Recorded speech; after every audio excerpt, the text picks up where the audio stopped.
Bonjour à toutes, bonjour à tous. Bienvenue à cette conférence en ligne du réseau Serre France. Merci de votre présence. Nous allons tout vous dire sur le prélèvement à la source. Passons à l'action dès novembre. Donc tout d'abord, je vais présenter ma collègue. Nous allons animer cette conférence en ligne avec Patricia Brosset, fiscaliste à Serre France Poitou-Charentes, et moi-même, Nathalie Bonduel, responsable de l'expertise sociale à Serre France Poitou-Charentes et chargée de mission au Conseil national Serre France sur l'expertise sociale. Donc je vais commencer par vous présenter un petit peu le réseau Serre France. Donc c'est un réseau d'entrepreneurs sur le conseil et l'expertise comptable. Nous sommes un acteur référent sur le territoire. 64 Serre France, 1000 collaborateurs, 320 000 clients, 700 agences et 790 millions d'euros de chiffre d'affaires. Vous voyez un petit peu une carte de l'économie des territoires. Vous voyez les clients, les agences et les collaborateurs, et nous sommes également présents sur les dom-toms et la Corse. Alors de quoi va-t-on parler aujourd'hui sur le prélèvement à la source? On va un petit peu resituer la thématique du prélèvement à la source, puis nous aborderons bien entendu les différents taux de prélèvement. Je sais que dans la salle vous êtes nombreux employeurs de main-d'œuvre, mais également dirigeants de sociétés, sans salariés. Donc on va aborder effectivement les thématiques sur ces deux statuts-là, employeurs de main-d'œuvre et indépendants. Et puis nous parlerons également de l'année de transition. Alors vous avez un chat qui va être ouvert à la fin de cette conférence. Donc vous pouvez poser vos questions. Donc je vois qu'il y a de l'écho dans la salle. Après ça, il faut que tu coupes ton son, semble-t-il. Coupé. Il est coupé. Coupe en haut là. J'ai coupé aussi. Et nous allons effectivement, Monsieur Bourbeau, essayer de rétablir cet écho qui fait des ordres, semble-t-il. Un petit clin d'œil sur le prélèvement à la source, histoire de démarrer en rigolant. On verra à l'arrivée des courses si ça s'est avéré exact. Donc je sais que vous avez toujours de l'écho. C'est embêtant puisque nous n'en avions pas au début. Nous sommes en cours avec Ubikeo de réparation technique de cet écho. Je vais quand même commencer le déroulé. Je vais essayer de parler le plus lentement possible. Voilà, en espérant que ça aille mieux là. Principe et objectifs de prélèvement à la source, taxation contemporaine des revenus afin d'adapter en temps réel le prélèvement de la situation du contribuable, sécurisation aussi du prélèvement, du recouvrement de l'impôt. C'est la réforme du seul recouvrement. L'administration fiscale n'a pas modifié les modalités d'établissement de l'assiette et de calcul de l'impôt. Je sais qu'on a toujours de l'écho et moi-même je m'entends avec l'écho. Donc maintien de la déclaration d'ensemble des revenus en N+1 avec imputation des prélèvements et des acomptes sur l'impôt et compléments à verser au Trésor. Alors le calendrier s'étale de mai 2018 à septembre. Donc la plupart de vous avez reçu vos taux de prélèvement, taux personnalisés, quand vous avez fait votre déclaration de revenus. On avait jusqu'au 15 septembre. Exceptionnellement, il y a eu un report jusqu'au 7 novembre. Je ne sais pas si vous l'avez vu passer. Une possibilité donc de modifier ce taux, dont Patricia va vous parler tout à l'heure, selon les différentes options, entre le taux individualisé, le taux non personnalisé ou neutre. Et puis l'administration fiscale a communiqué aux collecteurs. Alors les collecteurs, c'est vous, employeurs de main-d'œuvre en salle, les caisses de retraite également, les allocations de chômage. Nous avons reçu, je vous l'atteste aujourd'hui, l'ensemble des taux qui ont été validés auprès donc des tiers déclarants. Nous avons reçu ces taux que nous allons appliquer dans les feuilles de paie. On reverra tout à l'heure. D'octobre à novembre, pour les employeurs de main-d'œuvre, on va pouvoir préconfigurer, si vous le souhaitez, les bulletins de salaire. Le taux va donc apparaître sur les feuilles de paie, mais sans le prélèvement de l'impôt. Et pour les employeurs, il y a quelque chose de très important à intégrer. Je m'adresse à vous dans la salle, regardez bien votre espace professionnel, si vous avez sur impôt.gouv, si vous avez bien ouvert votre relevé d'identité bancaire. Sinon, il va falloir créer votre espace sur impôt.gouv. Je crois que l'écho vient de s'arrêter. Nous avons trouvé la panne. Donc normalement c'est bien, moi je ne m'entends plus en écho. Oui, me dit-on, bravo. Merci Monsieur Orger.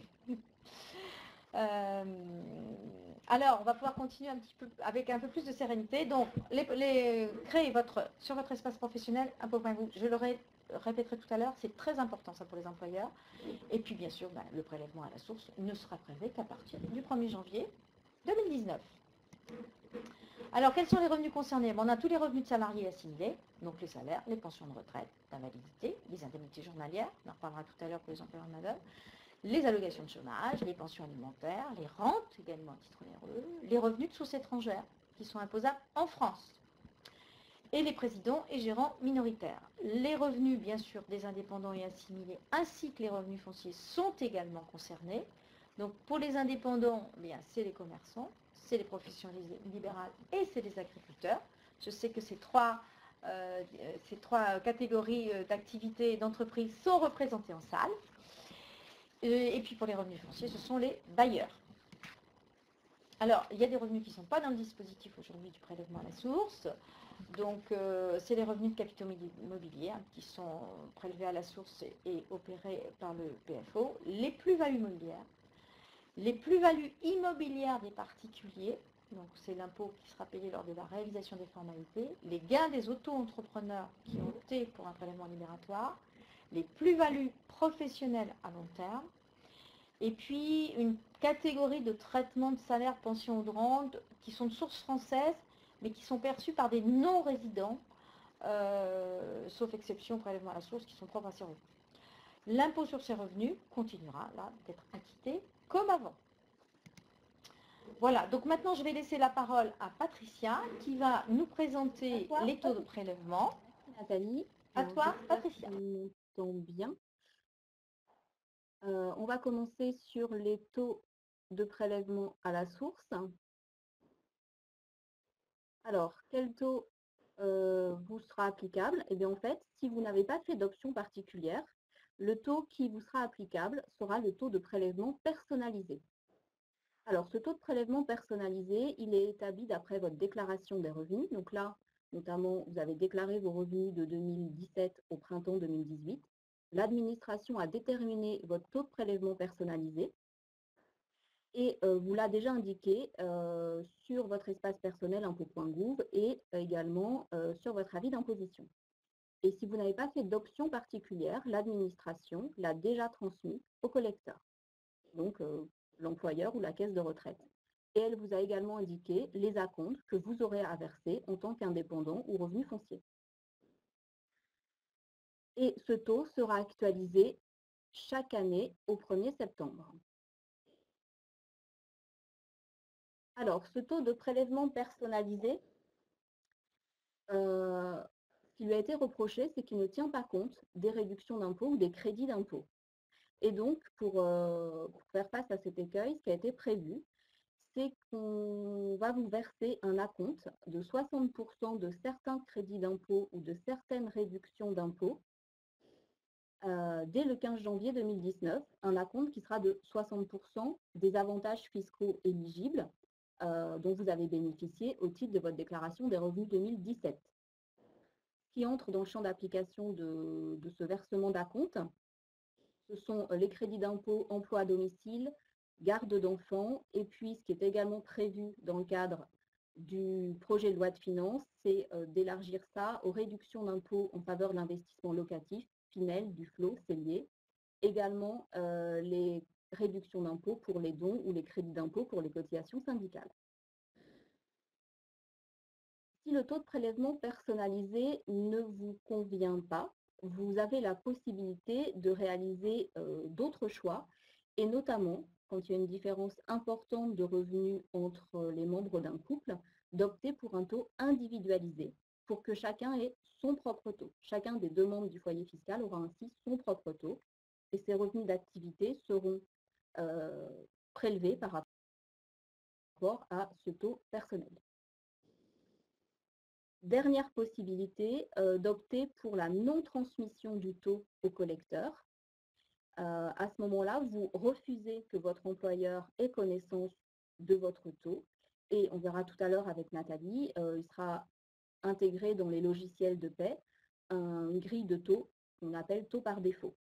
Alors, qui pourra faire le choix de ce taux? Eh bien, ce sont les salariés et les retraités. Les indépendants ne sont pas éligibles à ce dispositif-là.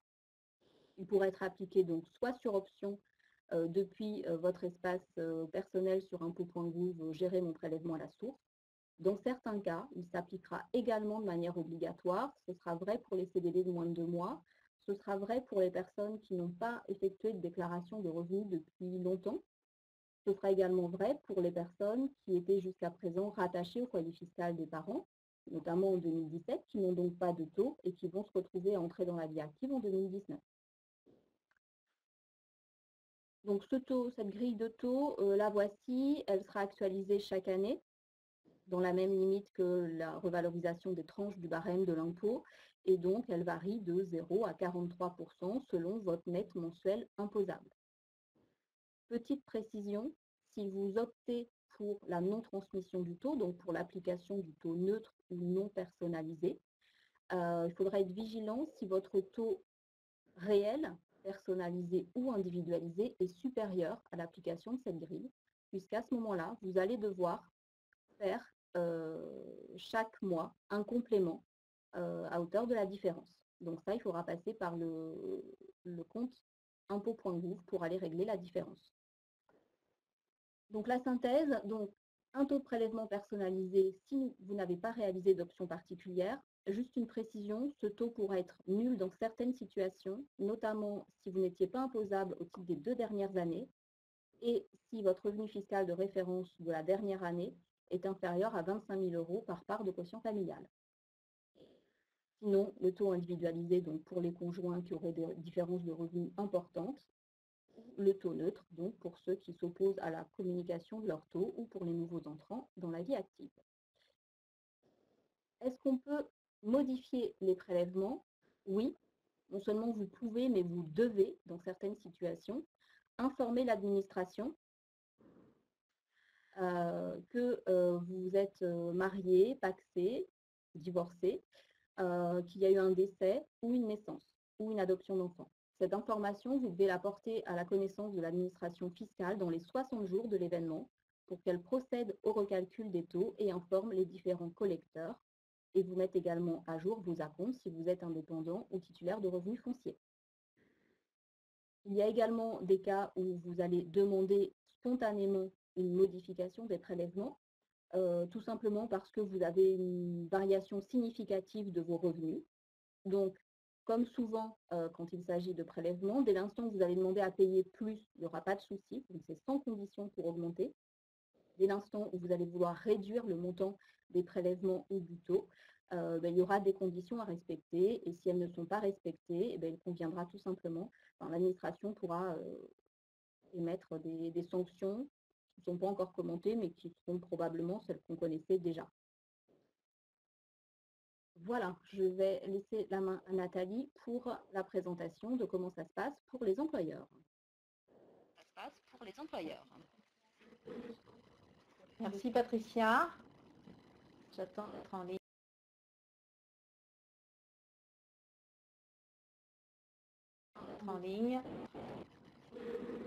Merci de me mettre en ligne. Parce que, apparemment, j'ai la main, double main.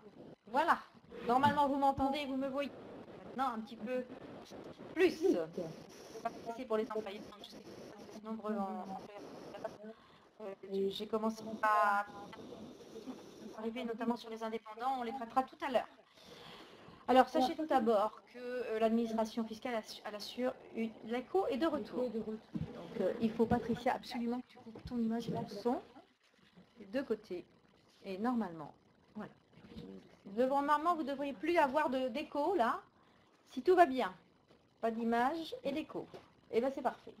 Pas d'image et d'écho. Bon, problème de son. Une confidentialité garantie. Le salarié ne donne aucune information à son employeur. Donc, c'est l'administration fiscale qui reste l'interlocuteur du contribuable pour ses impôts. C'est-à-dire que lorsque vous, employeur, le salarié va voir son prélèvement à partir du mois de janvier, vous dire « mais je ne suis pas d'accord avec l'impôt qui m'a été prélevé », sachez que les employeurs, vous n'aurez aucun pouvoir sur ce taux. Ce taux, il est directement importé dans les bulletins de paye. Il faudra diriger ce salarié vers l'administration fiscale. Ça sera le seul moyen de faire poser des questions sur son compte particulier. Alors, comment ça va se passer? On a un petit circuit, un petit schéma hein, que vous connaissez certainement, qui a été produit à de maintes reprises. L'administration fiscale calcule le taux du prélèvement, le communique au tiers pour ses revenus. Alors, le tiers, c'est qui? C'est les employeurs de main-d'œuvre, c'est les caisses de retraite, mais c'est aussi nous, tiers déclarants, cabinet Serre France. Nous avons reçu, là, depuis le 17 septembre, l'ensemble des taux des salariés pour lesquels nous gérons pour votre compte les bulletins de salaire et les déclarations sociales. Nous sommes actuellement en cours d'import de sous ces taux pour préfigurer les bulletins de salaire. Donc, ça s'est bien passé, globalement. Les taux ont bien été transmis par l'administration fiscale, par les flux, bien entendu, à notre disposition. Alors, comment, justement, les reçoit-on et comment va-t-on les communiquer?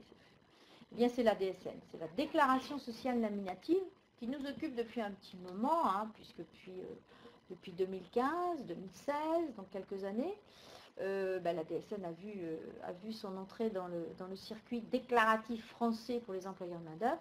Donc, je pense que l'ensemble d'entre vous aujourd'hui sont bien le taux de prélèvement. Il sera transmis par l'administration fiscale au collecteur de manière dématérialisée et automatique, par ce qu'on appelle un compte-rendu métier. En l'absence de taux, alors il va y avoir des salariés qui n'auront pas de taux transmis. Vous verrez des fiches qui seront avec des taux soit rien, soit zéro. Alors, zéro, ça veut dire c'est différent que rien du tout. Eh bien, le collecteur, c'est-à-dire vous, employeur, ou nous, tiers déclarants cabinet Serre France, nous appliquerons le taux par défaut, dont vous a parlé Patricia, dont vous avez vu la grille tout à l'heure. Ça, normalement, c'est directement, il y a quand même des manipulations à faire sur vos logiciels de paye pour aller les injecter. L'employeur devra calculer et opérer le prélèvement sur le salaire net, hein, c'est bien le salaire net qui est imputé, le déclarer mensuellement et le reverser aux impôts. Donc, vous voyez les manipulations et les différentes étapes qui, tout au long de la vie du prélèvement à la source, va devoir être opérée par vous, employeur, chaque mois, déclaré et reversé. Le prélèvement réalisé figurera sur le bulletin de salaire. Hein, vous avez une étape, on verra tout à l'heure, pour le faire préfigurer, ce n'est pas obligatoire, mais sur vos bulletins avant le mois de décembre, pour informer vos salariés. Et puis, chaque mois, vous recevrez un compte-rendu métier. Donc, suivant la date à laquelle vous déposez en fonction de votre effectif, au 5 du mois ou au 15 du mois, les comptes-rendus métiers, en gros, seront disponibles à partir de 3 jours après le dépôt de la DSN. Donc, ce compte-rendu métier, il va être adressé aux employeurs via la DSN pour connaître le taux du mois suivant. Sachant qu'un taux, est valable à peu près 2 mois. Donc, ça veut dire que tous les mois, vous, employeurs, nous, tiers déclarants, cabinet Serre France, nous allons devoir vérifier effectivement ces taux, les importer, parce qu'effectivement, un salarié peut avoir tout au long de sa vie, chaque mois, peut-être pas chaque mois, mais avoir des fluctuations de ces taux. Il y a une petite particularité, je ne sais pas, je n'en ai pas vu, mais je ne sais pas s'il y en a dans la salle, c'est pour le régime de la marine. Donc on s'adresse aux marins-pêcheurs, aux conchiliculteurs, aux ostréiculteurs, aux méthyliculteurs. Le régime de la marine. Le PAS vous est applicable, ça veut dire qu'on va bien prélever le prélèvement à la source sur les salariés de ce régime-là, mais on ne va pas le déposer, le transmettre à l'administration fiscale via la DSN, parce que le régime de l'ENIL, qui gère ces salariés-là et ces employeurs-là, n'est pas en DSN aujourd'hui, ne sera en DSN qu'en 2020. Donc c'est un autre dispositif, c'est-à-dire une autre forme déclarative annuelle qui va être mise en place, qui s'appelle le dispositif Passereau. Le PAS pour les autres que le régime général et le régime agricole. Bon. Voilà, donc je voulais faire cette petite particularité parce que c'est une déclaration de plus à faire pour ces employeurs-là. Alors, quel sera votre rôle, vous, employeurs de main-d'œuvre, et par délégation, nous, tiers déclarants, cabinet Serre France, le reversement des montants prélevés sera opéré quand? Pour les entreprises donc, qui ont plus de 50 salariés, j'en ai vu dans la salle, on a des grands groupes qui nous ont rejoints à plus de 1000 salariés. Vous avez une date de dépôt de la DSN au 5 du mois, donc le reversement de l'impôt devra se faire le 8 du mois.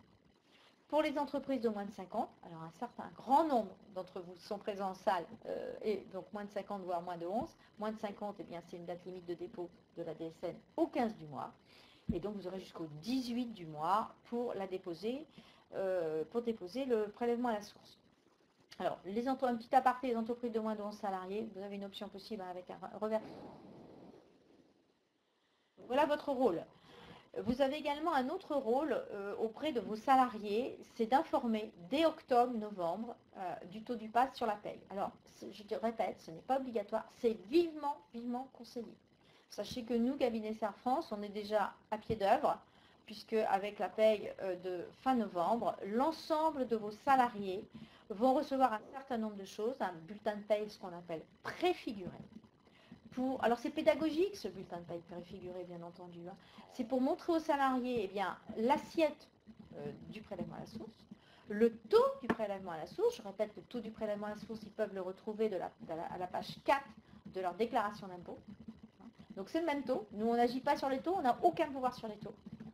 Ils sont transférés dans le bulletin de salaire tel que l'administration fiscale les a calculés. Donc personnalisé ou non, il y aura le taux du PAS qui sera préfiguré.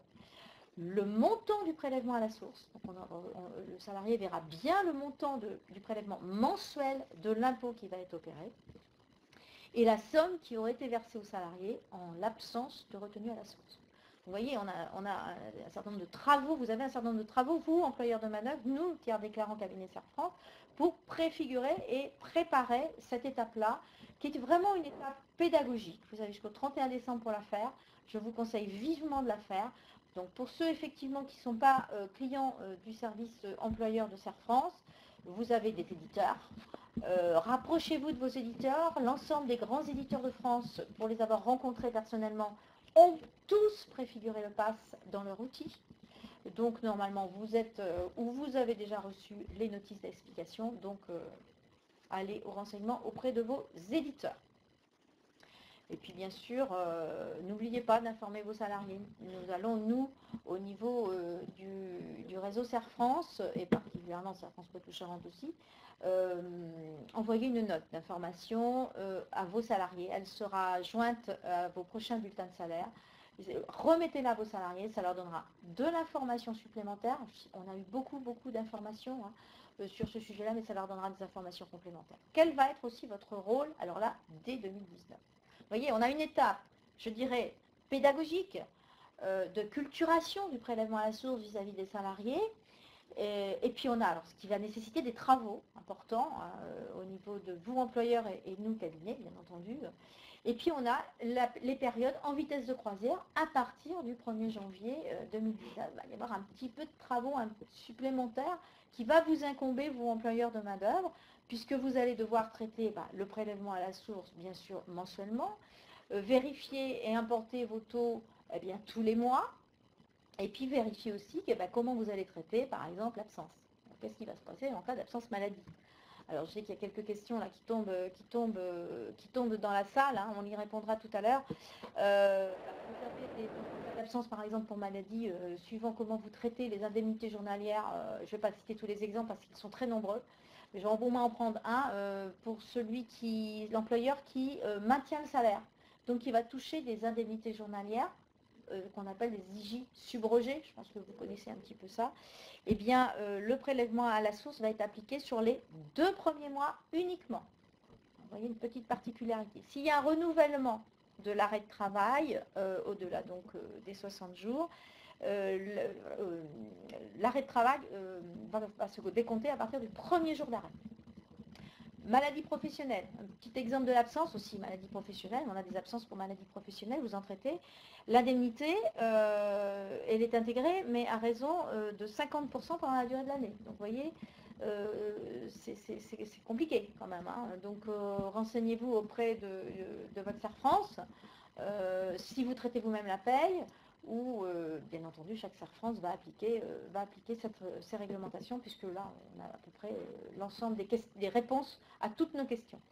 En cas de nouvel embauché, il est possible que vous n'ayez pas le taux. Dans ce cas-là, vous aurez la possibilité, sur un service à part qui s'appelle Topaz, d'aller rechercher des éléments de réponse.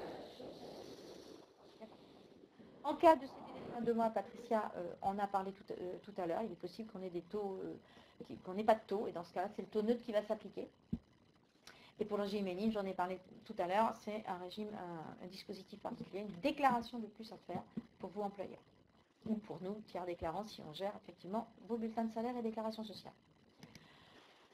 Donc, qu'est-ce qu'il faut retenir sur ce sujet-là, vous, employeurs de main-d'œuvre?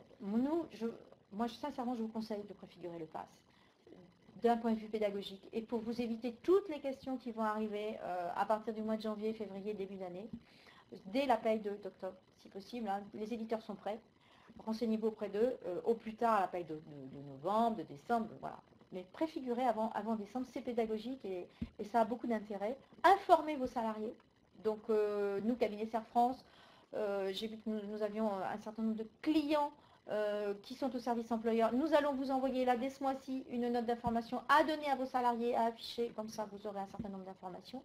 Vérifiez bien vos NIR, donc les numéros de sécurité sociale. Vous avez un numéro qui n'est pas bon, alors je peuvent ne pas avoir encore de numéro de sécurité sociale identifié, en tout cas en entier.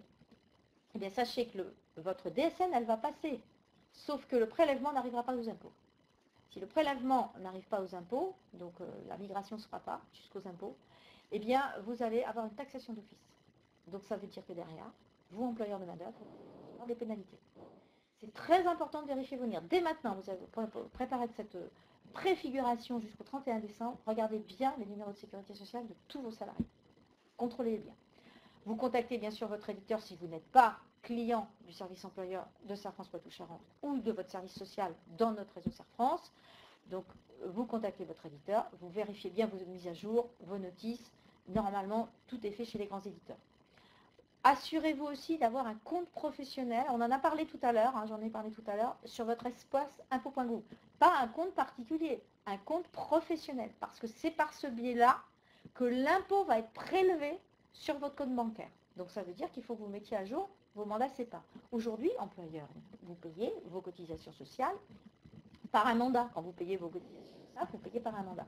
Il faut que ce soit le même compte qui soit référencé auprès d'impôt.gouv.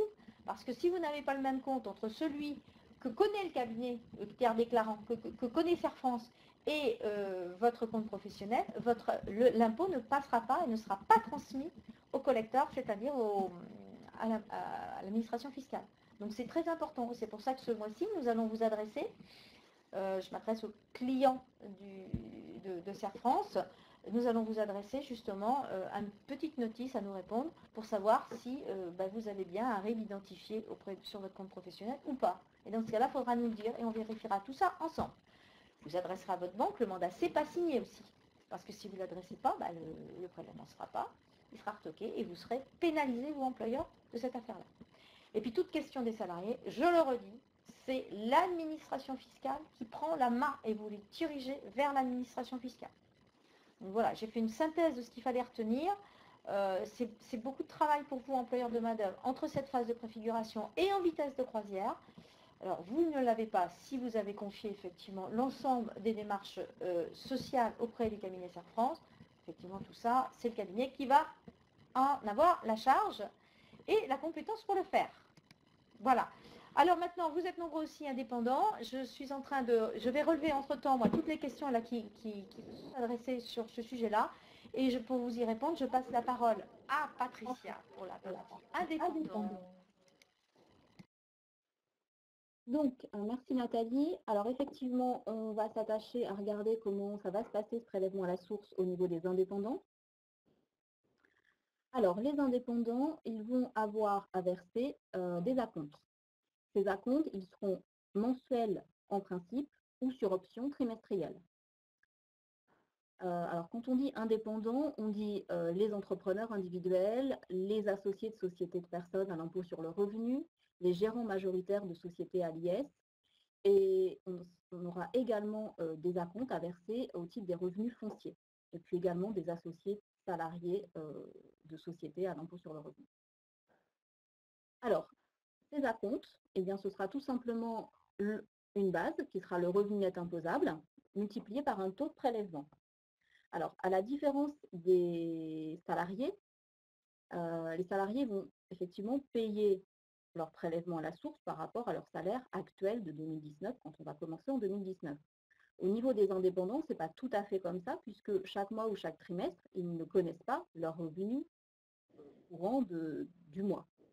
Donc, ce qu'on va faire, c'est qu'on va reprendre le dernier revenu qui était connu. Ce qui veut dire que les acomptes des indépendants de janvier à août 2019 seront basés sur leur revenu d'indépendant de 2017 en dehors de l'exceptionnel. Alors, ce qu'on appelle exceptionnel, ce seront les plus-values court terme taxables et puis également les subventions d'investissement.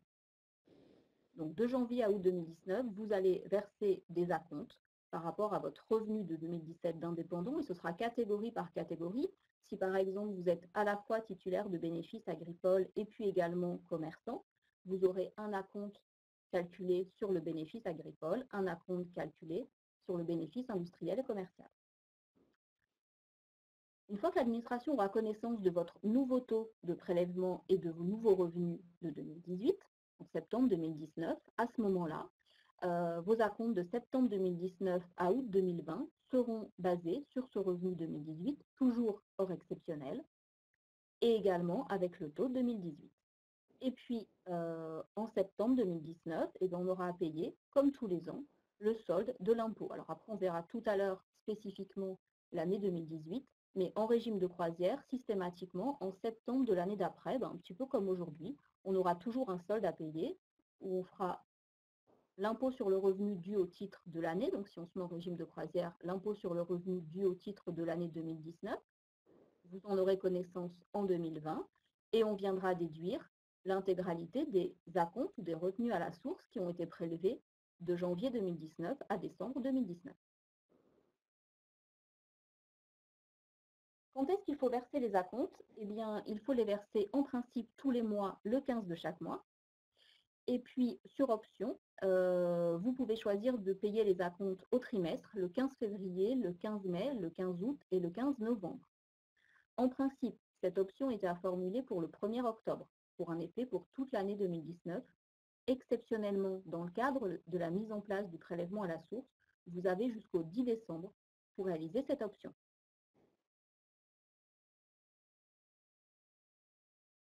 Alors, quelle souplesse en cas de difficulté de trésorerie?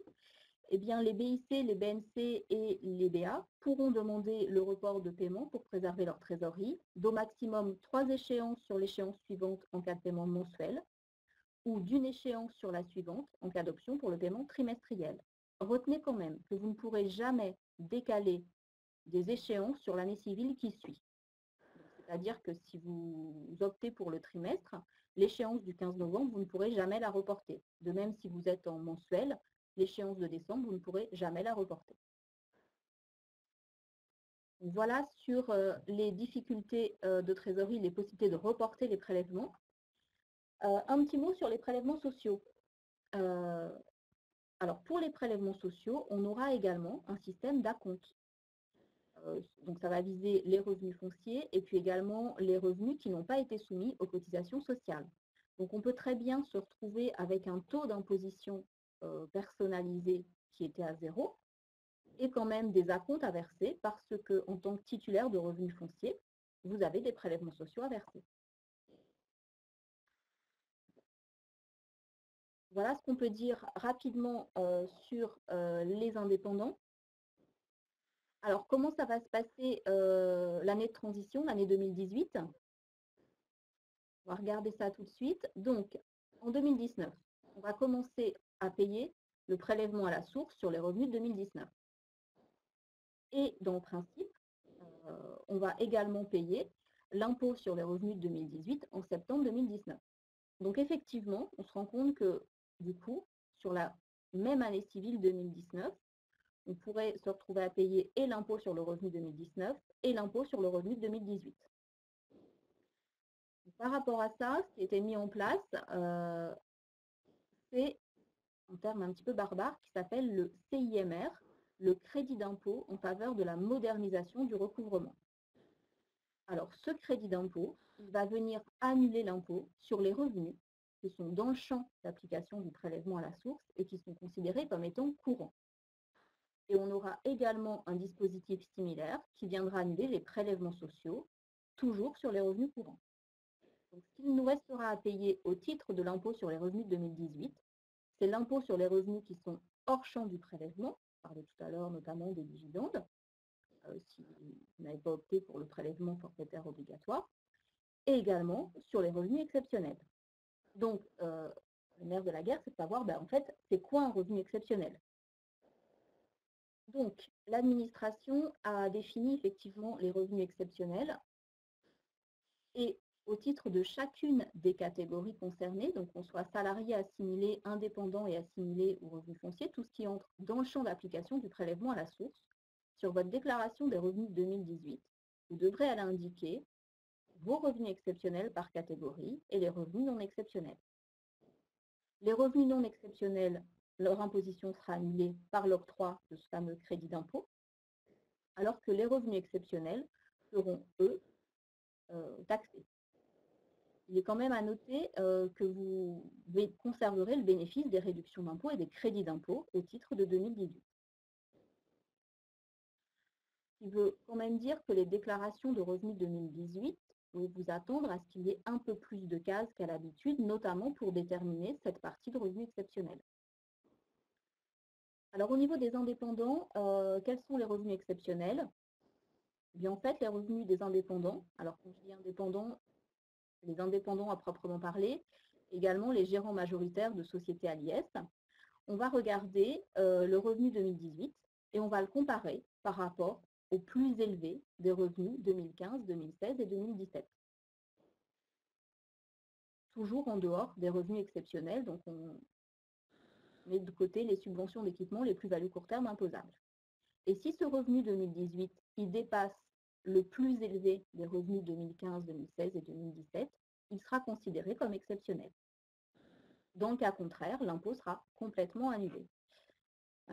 Alors, on a un petit schéma éventuellement. Voilà, donc si on suppose qu'on est un indépendant, qu'on a un revenu 2018 qui effectivement dépasse le plus élevé de la meilleure des 3 années, en l'occurrence 2015, eh bien, lors de votre avis d'imposition sur les revenus 2018, l'impôt sera annulé à hauteur du revenu de 2015 et vous paierez de l'impôt à hauteur du revenu exceptionnel. Alors, est-ce que c'est grave de faire du revenu exceptionnel? Pas forcément, tout simplement parce que, déjà, dans un premier temps, si votre revenu de 2019 est supérieur au revenu de 2018, parce qu'on vous a qualifié d'exceptionnel à un moment donné, vous allez pouvoir le récupérer l'année d'après. Et là, le crédit d'impôt complémentaire, donc ce sera un nouveau crédit d'impôt modernisation du recouvrement, il sera attribué de manière automatique. Vous n'aurez aucune démarche à faire. Le but, en fait, de ça, c'est de ne pas pénaliser les entreprises qui sont en phase de croissance et de développement, tout simplement. Si jamais votre revenu 2019 est inférieur, et bien après, vous pourrez, sur réclamation, expliquer à l'administration fiscale pourquoi vous considérez que votre revenu de 2018 n'était pas exceptionnel. À noter que ces revenus exceptionnels, ils seront taxés sur la base d'un revenu, d'un taux moyen. Donc de toute façon, même si vous ne bénéficiez pas du crédit d'impôt sur la totalité de votre revenu 2018, vous serez taxé sur un taux plus faible qu'une année classique de par l'application d'un taux moyen. Attention, l'année, elle peut être blanche sur le plan fiscal. En termes de cotisation sociale, par contre, les cotisations sociales seront à payer classiquement. En matière de traitement et salaire, on a également des revenus exceptionnels. Alors là, par contre, pas de souci, on ne va pas comparer par rapport aux revenus des années d'avant. Donc vous pouvez très bien avoir une augmentation de salaire, une prime voilà, dans l'année. Dès l'instant où la prime elle est en rapport avec votre contrat de travail, où vous avez changé de travail et donc vous avez un salaire classique, il n'y a pas de souci, vous ne serez pas sur du revenu exceptionnel. qui sera qualifié d'exceptionnel, ce sont les revenus dont l'échéance normale n'était pas 2018. Par exemple, vous auriez eu un rappel de salaire, vous touchez en 2018 un rappel de salaire sur les années 2017 et 2016. À ce moment-là, effectivement, cette partie-là ne sera pas considérée comme du revenu courant et sera qualifiée d'exceptionnel. Et puis, donc, on a une liste exhaustive, hein, donc on ne va pas forcément la reprendre maintenant. Sachez quand même qu'il y a les indemnités versées à l'occasion de la rupture de contrat de travail, sauf les indemnités de fin de CDD ou de congés payés qui seront qualifiées d'exceptionnelles, les indemnités de clientèle, les primes de mobilité géographique également. Vous pourrez également avoir les gratifications surérogatoires, donc qui n'ont aucun lien avec, donc des primes qui n'ont aucun lien avec votre contrat de travail. Et puis également à noter les sommes perçues au titre de la participation ou de l'intéressement, si vous ne les affectez pas pardon, à un plan d'épargne salariale, seront considérées comme étant exceptionnelles. Voilà ce qu'on pouvait dire sur les revenus exceptionnels en matière de traitement et salaire. En matière de revenus fonciers, on a également des revenus exceptionnels. Globalement, tous les loyers ou les fermages que vous allez décaler seront considérés comme étant exceptionnels. Les loyers 2019 anticipés ou 2017 qui seraient retardés. En fait, ce qui sera considéré comme courant, c'est les revenus classiques que vous auriez dû percevoir en 2018 au titre de fermage ou de loyer échu en 2018 et pour une période de 12 mois. Tout le reste sera considéré comme exceptionnel. Alors, il y a également des modalités spécifiques de déduction des charges au titre des revenus fonciers. On n'a pas forcément le temps de les aborder là, parce que c'est un petit peu compliqué. Il faudrait entrer dans les détails avec des exemples. Ça n'a pas d'impact sur 2018, mais ça pourra en avoir sur 2019. Il est à noter qu'on a parlé tout à l'heure du crédit d'impôt modernisation du recouvrement qui annule l'impôt sur les revenus 2018 à hauteur des revenus courants. Ça veut dire qu'on peut se demander, mais alors, est-ce que j'ai intérêt à faire des charges en 2018 ? On peut quand même avoir intérêt, notamment si on a des revenus exceptionnels. Voilà pour présenter rapidement ce que peuvent être les revenus exceptionnels.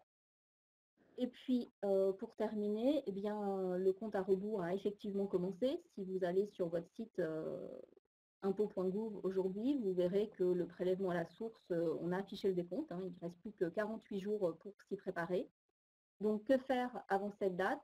Eh bien, allez vérifier que vous avez bien créé votre espace personnel sur impôts.gouv.fr, puisque c'est de là que vous allez pouvoir gérer toutes vos options. Les options, les modifications de compte bancaire. Vérifiez en tant qu'employeur de main-d'œuvre, Nathalie l'a dit tout à l'heure, que vous avez bien créé votre espace professionnel sur impôts.gouv avec un mandat CEPA valide pour que l'administration fiscale puisse récupérer l'argent que vous avez retenu sur les bulletins de salaire de vos salariés. Avant le 10 décembre, pour ceux qui voudraient opter pour les échéances trimestrielles, c'est encore possible, mais avant le 10 décembre, depuis votre espace personnel sur impôts.gouv dans la rubrique Gérer mon pass. Et puis, très important, dès le 2 janvier 2019, pensez à signaler tous les changements de situation familiale en 2018, mariage, décès, naissance, et envisager le cas échéant les demandes de modulation. J'insiste sur les changements de situation familiale en 2018, puisque pour l'instant, vos taux ils sont établis à partir de votre déclaration des revenus de 2017. Et qu'en 2019, vous allez effectivement signaler les modifications qui vont intervenir en 2019. Mais celles qui sont intervenues en 2018, il faut impérativement que dès début janvier 2019, vous alliez les signaler pour que l'administration procède au recalcul des taux et on informe les collecteurs et modifie vos plans d'acompte. Voilà, je crois qu'on a à peu près terminé. Je vais repasser la main à Nathalie pour la suite de la présentation et puis on va regarder les questions. Merci Patricia. Donc effectivement, où se renseigner? Avant d'aborder les questions, j'en ai vu un certain nombre intéressantes. Où se renseigner? Le réseau Serfrance vous accompagne ainsi que vos salariés. Donc quel que soit l'endroit où vous êtes, vous trouverez le réseau Serfrance à proximité de chez vous. N'hésitez pas à contacter l'agence la plus proche de chez vous, notamment pour nos clients qui nous ont rejoints sur le Serfrance Poitou-Charentes. Et puis je m'adresse particulièrement à ceux-là qui sont en paye en ligne sur notre offre paye en ligne, donc qui gèrent eux-mêmes leur paye et leur déclaration sociale sur notre outil WebPay. à Serre-France Poitou-Charentes. Pensez à vous inscrire à la journée passe, elle est importante. Elle est importante parce qu'on va vraiment aborder tous les cas particuliers. On va vous former sur la gestion en termes de droit de la paye sur ces cas particuliers. Donc il y a encore quelques places. Hein. Il y a certaines journées qui sont déjà pleines, mais il y a encore quelques places. Voilà, on va passer à la partie questions. Un certain nombre de questions sont arrivées. J'ai essayé déjà de les classer. Notamment à la fois pour des questions sur des indépendants et puis des questions employeurs. Donc on peut peut-être commencer, Patricia, où je garde la main sur les indépendants. J'ai vu par exemple, quid lorsque je suis en auto-entrepreneur tout en étant inscrit à Pôle emploi. Est-ce que Patricia, tu veux prendre? Alors le problème c'est que j'espère qu'on n'aura pas d'écho l'une et l'autre. On va essayer. On va essayer. Alors, si vous êtes auto-entrepreneur et que vous n'avez pas opté pour le prélèvement libératoire de l'impôt, eh bien, vous allez payer des acomptes chaque mois sur votre revenu d'auto-entrepreneur. Et puis, vos indemnités que vous recevez au titre de Pôle emploi, il y aura déjà une retenue à la source qui sera effectuée par Pôle emploi. Merci. Quid des indépendants démarrant leur activité au 1er janvier 2019, Patricia? Ah, ça c'est une bonne question parce qu'effectivement, les indépendants qui vont démarrer leur activité en 2019, ils n'ont pas de référence 2017, ni 2018. Donc effectivement, dans un premier temps, s'ils ne font rien de particulier, ils ne vont pas payer d'acompte de janvier 2019 à septembre 2019 et ils paieront des acomptes qu'à compter de septembre 2020. Un petit peu comme ce qui se passait aujourd'hui. Vous attendiez d'avoir fait votre déclaration de revenus pour payer l'impôt correspondant. Donc dans ce cas-là, vous aurez la possibilité, dès janvier 2019, d'aller vous signaler sur impôt.gouv en disant que vous souhaitez verser des acomptes en estimant le revenu d'indépendant que vous pensez avoir en 2019. Sinon, si vous ne faites pas ça, parce que ça n'a rien d'obligatoire, pensez qu'en termes de trésorerie, à la fin de l'année 2020, vous aurez l'impôt sur le revenu d'indépendant de 2019 et que vous commencerez également à payer des acomptes au titre des revenus 2020, mais seulement à compter du mois de septembre. Peut-être dernière question pour les indépendants. Est-ce que je peux modifier le montant de l'acompte chaque mois en fonction de mon chiffre d'affaires? Alors, on peut. Après, si vous le modifiez à la hausse, on disait tout à l'heure, il n'y aura pas d'impact, l'administration ne vous le reprochera pas. Si vous le modifiez à la baisse, il faudra quand même que le prélèvement, la différence de prélèvement entre avant modif et après modif soit supérieure à 10% sur l'année et 200 € sur l'année entre la différence de prélèvement, entre avant et après. Donc voilà. S'il y a des différences significatives, oui. S'il y a des différences à la marge, peut-être ça va être très compliqué. Il y avait juste une question pour le paiement trimestriel, savoir si on était prélevé, à quelle date on serait prélevé en trimestriel. Ce sera le 15 février, 15 mai, 15 novembre et 15 août. Voilà. Merci Patricia. On va répondre à quelques questions sur les employeurs parce que dans 10 minutes, on va être coupé. Voilà. Alors, j'ai relevé des questions sur le TESAE, j'ai répondu en ligne. Le TESAE va intégrer, alors c'est pour le régime agricole, et donc je m'adresse plutôt aux exploitants agricoles. Pour ceux qui étaient en TESA, le nouveau TESA va donc, qui ne s'appelle plus le nouveau, mais TESAE, élargi, va être en place au 1er janvier 2019 seulement, donc pour la première paille de janvier. Il intégrera le prélèvement à la source, il intégrera particulièrement les dispositions réglementaires, les conventionnelles, quelques-unes. Pour les apprentis également, vous avez posé des questions autour des apprentis. Quand on n'a pas les NIR, quand on n'a pas les numéros de sécurité sociale, comment faire? Il faut absolument l'obtenir auprès de l'INSEE.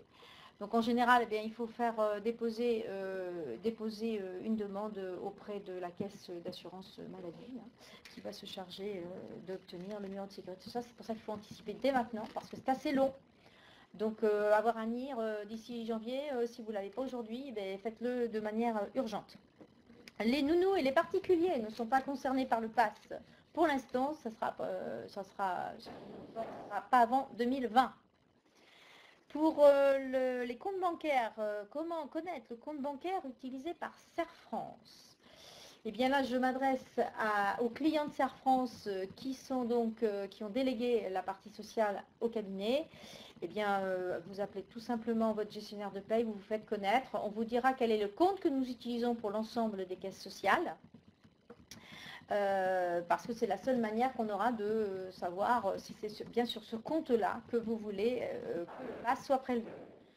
Concertez-vous, vous aurez la possibilité de répondre à notre enquête là, qui va partir avec les bulletins de paye de novembre pour cette mise en place de paiement du pass afin de connaître le RIB qui est identifié, ce relevé d'identité bancaire identifié sur votre compte professionnel. On vous dira lequel, il n'y a pas de souci. Nous, par défaut, si vous ne répondez pas de toute façon, on utilisera déjà le compte bancaire que l'on connaît pour les autres déclarations sociales, bien entendu. Voilà, est-ce qu'il y en a d'autres je regarde les questions qui arrivent. Est-ce que... Patricia, si tu veux qu'on reprenne quelques questions. Les indemnités retraite sont-elles des revenus exceptionnels? Patricia, je peux te laisser la parole. Les indemnités de retraite sont-elles des revenus exceptionnels? Alors, oui, je vais peut-être couper mon micro. Oui, alors les indemnités de retraite sont en principe un revenu exceptionnel et bénéficient déjà d'un dispositif particulier d'étalement. Voilà. Donc effectivement, on ne sera pas dans le cadre d'un revenu courant.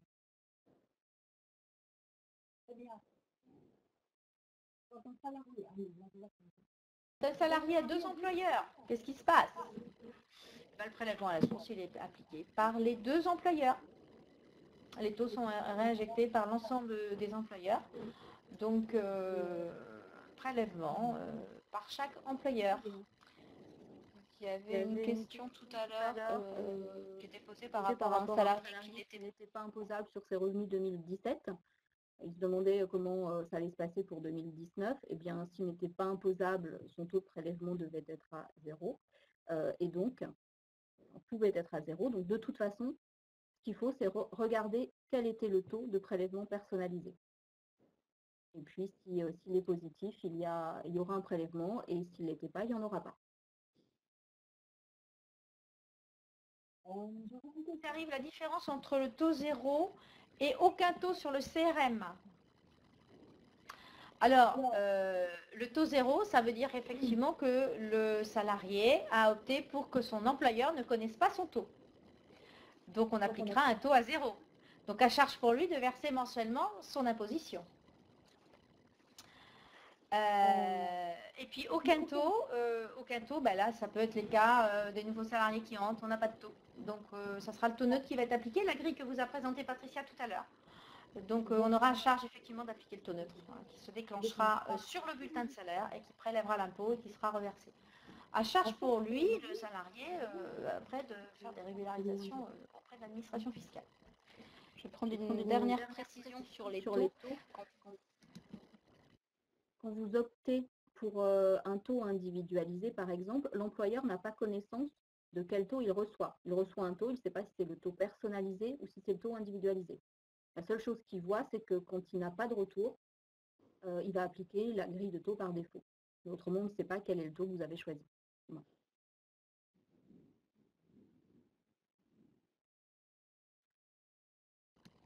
En tant que salarié, puis-je savoir si mon employeur est à jour du paiement de l'impôt? Donc, ça veut, si je comprends bien la question, ça veut dire comment je m'assure que mon impôt a bien été transféré. Effectivement, c'est une très bonne question. Normalement, voilà, l'impôt, il est transféré. Si l'employeur impute l'impôt sur le bulletin de salaire et que pour une raison X, parce qu'il n'a pas mis il est responsable en fait de la transmission de l'impôt. Hein. Quelque part, il a eu tous les éléments en sa possession pour appliquer l'impôt, mais pour une raison X, et qui peut être notamment un problème de relevé d'identité bancaire qui va faire bugger le système, c'est lui qui va être responsable.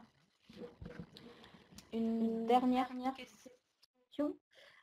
Question de Céline, quel est le délai de prise en compte des modifications? Un maximum de 3 mois. L'administration s'est engagée à le faire plus tôt, mais là notamment pour toutes les modifications de 2018 qui vont être à déclarer dès le 2 janvier 2019, il est probable que ça mette un petit peu de temps. Après, en général, ils sont engagés à faire ça au plus vite. Bon. Nous payons la TVA par impôt.gouv. Y a-t-il une démarche à faire où le compte est déjà validé? Eh bien, pas de démarche. Donc, effectivement, si vous êtes déjà par impôt.gouv pour la TVA, votre compte est valide. Donc, pas d'autres démarches.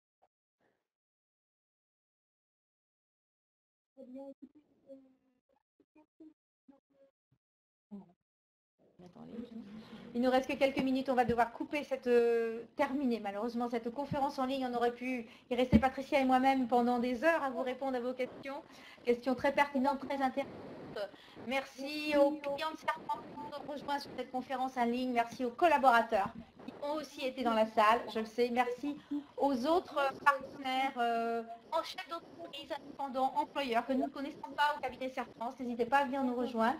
En tout cas, merci à toutes, merci à tous. Vous avez été un public très intéressant, très dynamique dans vos questions. Et puis, nous vous y donnons rendez-vous sur d'autres réseaux et d'autres wikipédias de Serpent sur d'autres thématiques. À bientôt. Au revoir. Bonne journée. Merci.